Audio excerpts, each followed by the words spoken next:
Welcome, bienvenue, welcome one and all to another IPSA Kind of Magic, the show that discusses all things that appertain to the independent personal search agents, the association thereof, that Kamish is currently a chairman of, and Jackie, an esteemed member and, dare I say, consultant to, as she enjoys her welcome retirement, although she still seems, thankfully, to be firmly involved. And today's topic is one that should interest one and all. When boundary changes blur the search picture.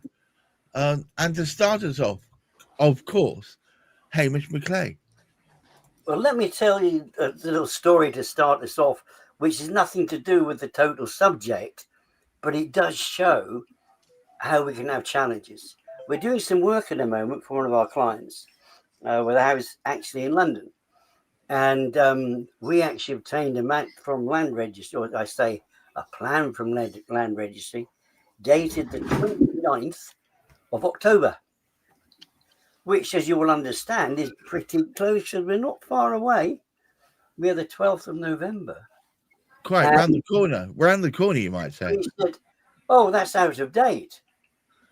And I'm saying, "Well, sorry, I don't know quite what you mean." Well, apparently, he sold off a bit of land some 12 months or so ago. Yet, Land Registry haven't caught up with the boundary change yet.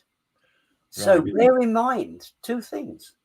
First of all, you cannot rely on Land Registry maps for boundaries because there's no guarantee that they're correct. And the second one, if there has been a boundary change within your property over a time period, you need to be careful because it won't necessarily be or reflect what's going on. We know, and the last I sort of heard, they were 12 months behind on updates, but they had reduced the number of queries down to 1 million. They might have improved since then, but that is reduced down to 1 million. Yeah, it was 2 million. Joy. It was 2 million in 2 years. It's now 1 million in 1 year. Oh, great. Or similar. Anyway, that aside, but it's a very, very important factor that we rely very much on, or we have relied very much on. What I will do, depending on the client, I will download from Land Registry and I will send that plan off to the client and say, is this what we're speaking about? And get them to agree to it if they haven't submitted a plan in the first place.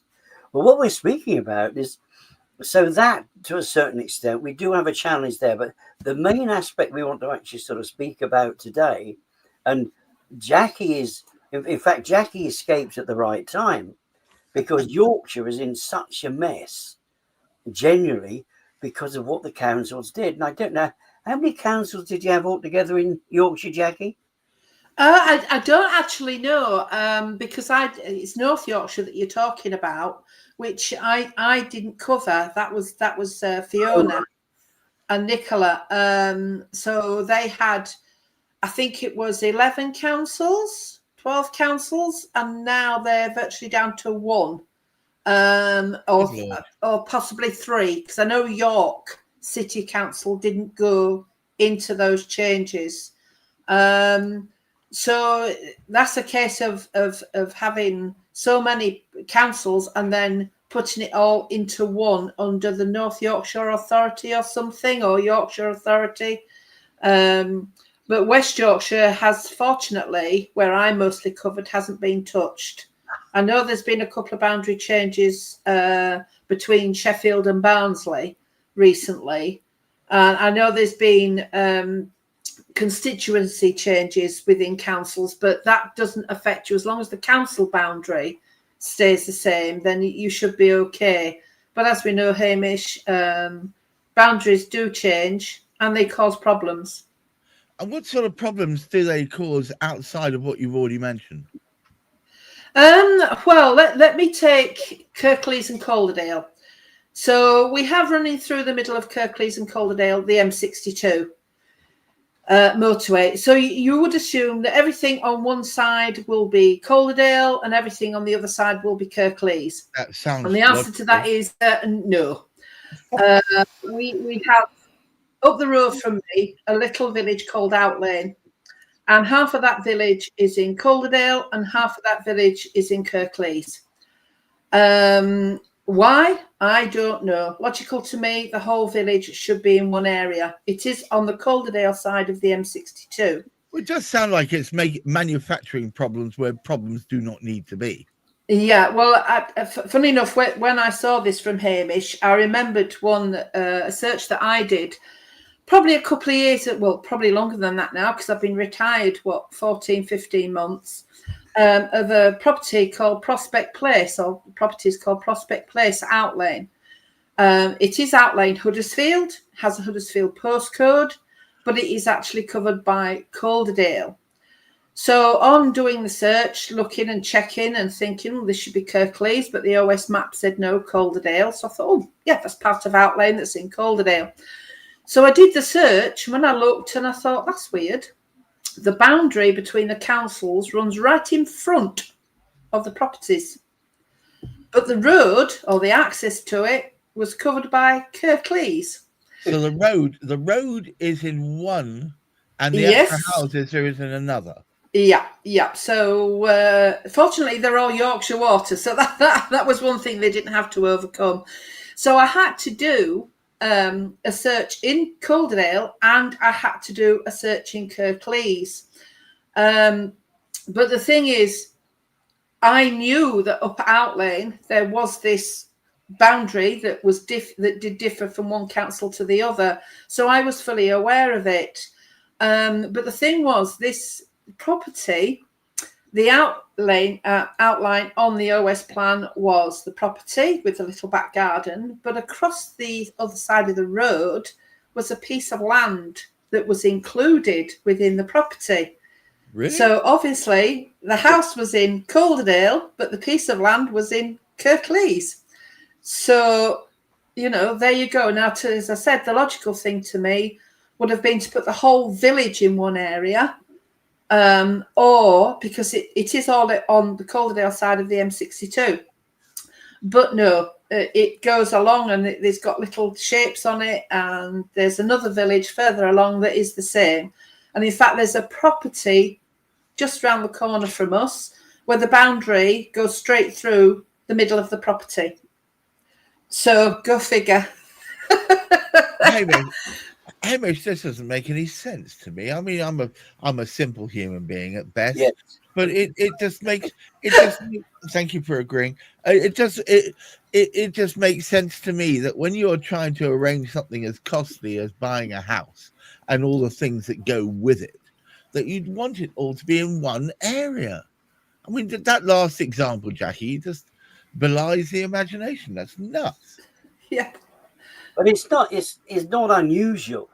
Okay, it is a small percentage compared to everything, but what we do, and I think what Jackie just said, reinforce where we like to feel that we are, our association of independent personal search agents.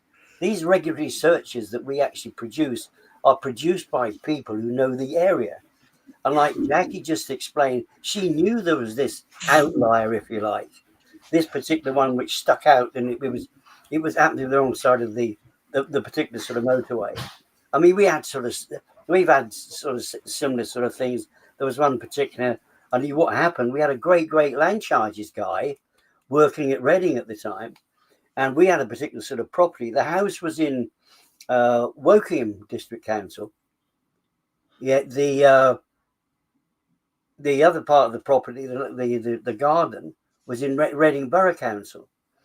And we assumed, because the address came up as Wokingham, we assumed it was a Wokingham one. But the thing is, we got on with both councils remarkably well. And it was dear old Philip at sort of Reading turned around and said, because I'd got on to Wokingham, and he said, look, Hamish, don't worry about it sort of too much. We'll give you the details. And it won't cost anything. At this particular time, we were actually paying. We had to pay the councils for the information. So going back a few years now, when that was sort of outlawed and actually sort of changed. But he said, and he actually just sort of produced, he gave us a particular sort of details, so all we needed to pay for. And of course, we were passing on to the client anyway. So It wasn't, but it was the outlay itself. But as that friendliness and helpfulness. Now, Philip no longer works for Reading Borough Council. I haven't a clue who works. You can't speak to them any longer. You can only email, but you can't speak to them. So you don't know who it is there. Wokingham, they have long left. In fact, apparently my original wife used to work for Wokingham District Council, but you don't need to know that. She actually worked in the housing department too, as well, from what I can gather. Anyways, that was a by the by. I just thought I'd drop that in. We are situations like that are, if you like, they are inbuilt. They're historical. And what we have now, and Jackie explained this right at the start there we had North Yorkshire, which originally had something like 7 councils, all of a sudden has 1 or 2. Doesn't matter if it's 1 or 2, because what's happened, they download, they offload, I should say. Offload, yeah. They offload staff, and they will offload experienced staff because they're the ones that are paying the most money to. They far prefer to employ somebody that was younger, of course, if they could, because it will end up, particularly if they're in an apprenticeship sort of type of stage, they've got to do it. The councils haven't got the money. So they've been told, hey, look, we're going to save all this money by becoming a unitary authority. So we have to unload experienced, competent sort of staff. So the staff that you do have there, they will be from one part of Yorkshire. They don't know what goes on in other parts of Yorkshire. And I mean, Jack has probably noticed this thing when certain people that she's worked with for years and years and years, once they go, things can change, and not necessarily for the better. You cannot pass on those years of experience. It's actually sort of inbuilt. It is within your particular, about that particular sort of thing. I mean, for example, and we've got a local one at the moment, and we've got boundary changes going on all over the place around here. They're trying to mix us up. They're trying to combine Cherwell. Cherwell is a rural, as one would expect, because you've got a couple of large-ish towns. You've got your Banbury, you've got your Bicester, as we have it. I say large-ish. I mean, there's only about 30,000 there, but I mean, that's adequate enough. Banbury's near a 60. And you've got somewhere like Whitney, which is, I don't know, that's going to be about 30 to 40, I would guess. You see, those are rural councils. And if you've got those rural, it's great because rural people work on a different sort of basis, but they're going to change the boundary. And we don't know whether it's going to include Oxford City. Because when you look at Oxford City, it is a 15-minute council. And we won't go into 15-minute councils for today, but they absolutely screw up the way that you can actually travel from sort of place to place with it. And if you like, it does make it a little bit more complicated with sort of some of those particular details. So they will be switching. So no longer will it be Cherwell District Council. We don't know what it's going to be yet. This is still under consideration. But what happens, we lose the people with experience who are familiar with what goes on in each of those different sort of territories. I mean, Oxford City itself, some of the information which has is much more superior to that you get out of Cherwell. Right. But it's a city council after all. It's not a a rural sort of council. I get that. It's a slight difference that you would actually sort of expect. But it's knowing these differences and knowing the councils as they worked. And I think we've said this before, very often you will find that independent search agent, that independent researcher, they have more experience working that particular region. Take Jackie's example, than the person that's working in the land charges office now. And I would say that this highlights the benefits of association with an IPSA member, because they have usually very strong localized connections and localized relationships. Obviously, if you lose a person from the land charges office, or they downsize or offload, as you said, you can end up with losing that knowledge within the land charges office. But if you're dealing with an IPSA member who has built up knowledge herself or himself about that local area, that could pay dividends. In the area, in the suggestion you made, or bless you. In the example you gave earlier, Jackie, of knowing that one side of the village is this, and the other, one side of the house is this, the other side of the house is that. Would you pay electricity through one authority and water through another? It sounds crazy. Jackie, good Lord, your husband is really going through it. He's starting with the man flu, I think. So yes, yeah. I was a bit worried that was your cat. No, she's sat by the side of me here. She's definitely not sneezing. If she sneezed like that, I think, according to Newton's first law, there'll be an equal and opposite reaction in the opposite direction. We'd see a flying kitty. Yeah, I wouldn't mind, but he's in the living room. Good Lord. Good Lord. Yeah. Hamish, would you care to take us home, please? Well, it's just a matter of, if you want to move forward with sort of confidence, really try and pick up somebody practically who does have that particular sort of knowledge. There are people who sit at their desk and, quite honestly, they can download information. They can download a lot of information about and from a particular sort of council. But once you hit those particular sort of situations, without that knowledge, because we've just spoken about local authority searches, exactly the same thing happens. And very often, because we are working on our client's behalf, what we will do, they will ask us to obtain for them the drainage and water search as well. Now, drainage and water search can also be equally complicated. You can have somebody responsible for supplying the fresh water. Yep. And then you actually have somebody responsible for the foul water. Right. And then there's the occasional one that you come across with, I mean, we've had this a number of times over the years, where people have lost the property. They don't even know that this. Have you come across that, Jackie, where they don't know if they've got supplying water or not, but the person's receiving water? Yeah, we a particular area of Craven, which is Skipton area, which borders with Lancashire. Yeah. You know, that dark side over there. Some United Utilities might provide the fresh water, and Yorkshire Water deal with the foul surface water, and vice versa. And we often get, I've had them where they've come back and said, well, it's not ours. Please contact United Utilities. So I go through United Utilities. They say, oh, it's not ours. It belongs to Yorkshire Water. So, you know, you have those problems. But they don't go with boundaries. I do believe they go on the location of the reservoirs and where the pipes are. So yes, that can be very confusing until you ring them up and say, look, will one of you please admit responsibility?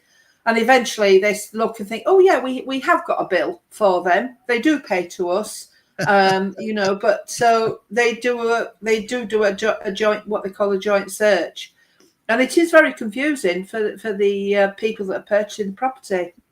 I think that this highlights how essential in your trade personal relationships are, and that building those personal relationships means that you're more likely to get not just the information, but also be able to understand the relevancy of that information. I think worth adding, and I'll do it briefly, what does actually sort of happen as well, and this is where somebody who is using a solicitor or a conveyancer happens to be using a member of IPSA, they will have that sorted out by the provider of the information. So their researcher will get that information resolved. Their office won't have to figure out. There won't have to be documents moving backwards and forwards to resolve it. So that solicitor will be saving time as well by using that local researcher. Because, as I said, yes, local authority searches, we've spoken about that, but it does help out on the other side of things too. It's a critical, what they call the killer app, I think these days, is local knowledge, local association, and relevancy. And on that note, thank you so much, Hamish McClay of Search Convey, for having put this together, and Jackie Dyson, our returning regular member. Thank you so much for helping us make these points. And to you out there, if you are a member of IPSA, please do come and join us on the podcast. We'd be happy to shout from the rooftops about how your local knowledge in your specific area makes you the essential go-to person for searches in that area. And if you're not a member at IPSA, well, one might say, why aren't you? And if you would like to find out more about that, please approach Hamish or Heather, and they'll help you understand and go through the processes. But for now, please keep your feet on the ground, keep reaching for the stars, and please try and look after your mental health. Until next week, goodbye. Bye.